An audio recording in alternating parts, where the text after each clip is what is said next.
Assalamualaikum adik-adik. Bersama Kak Izzati lagi di sesi Bestnya nak lukis apa hari ini? Hari ini Akak nak ajar adik-adik cara untuk melukis keropok leko. Akak akan menggunakan buku Bestnya melukis makanan dan minuman. Kalau adik-adik nak join Akak untuk lukis sekali, jangan lupa untuk sediakan kertas, pensel dan juga pemadam. Dah ready? Jom kita lukis keropok leko. Jom kita lukis keropok leko. Pertama kita lakarkan dulu banyak-banyak segi empat secara tak teratur.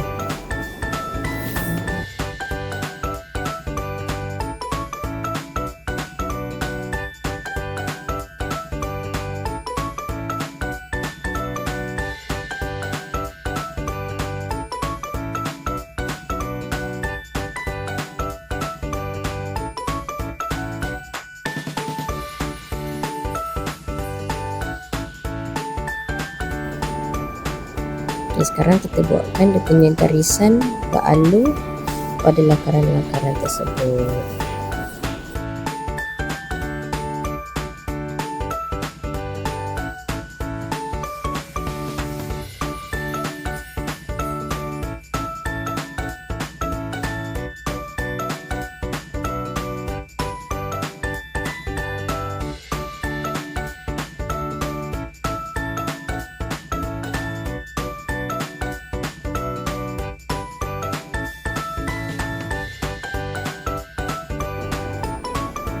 Okay.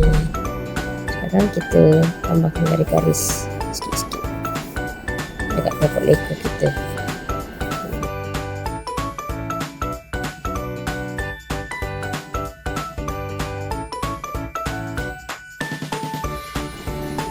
Okay, kita boleh tambahkan sos.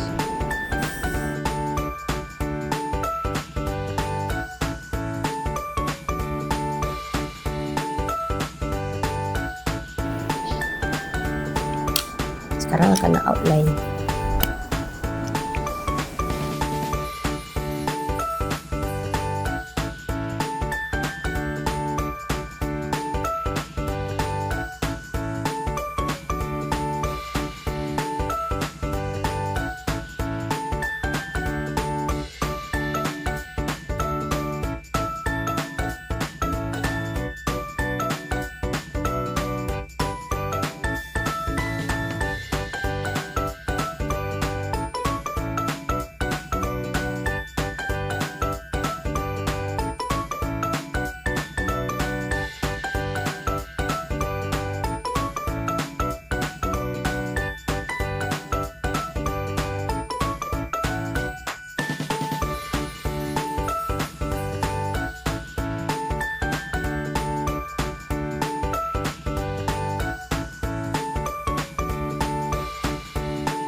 Sekarang kita padamkan kita punya lakaran.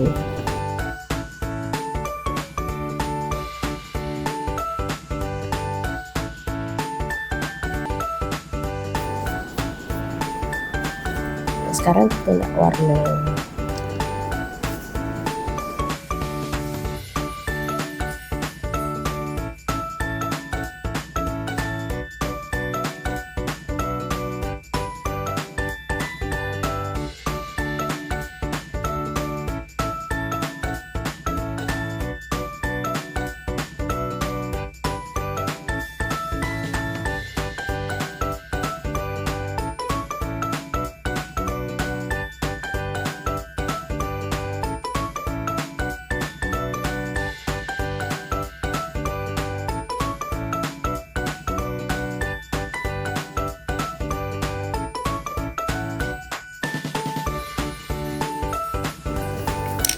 Okey, dah siap kita punya keropok leko.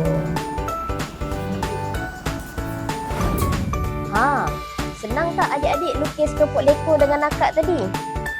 Kalau adik-adik nak dapatkan buku melukis bestnya makanan dan minuman macam yang akak guna tadi, jangan lupa untuk dapatkan buku ni dekat website bestnya.com.my. Kalau adik-adik suka juga tentang video-video macam ni, jangan lupa untuk like, share dan juga subscribe. Okey adik-adik, jumpa lagi di episod seterusnya. Bye-bye.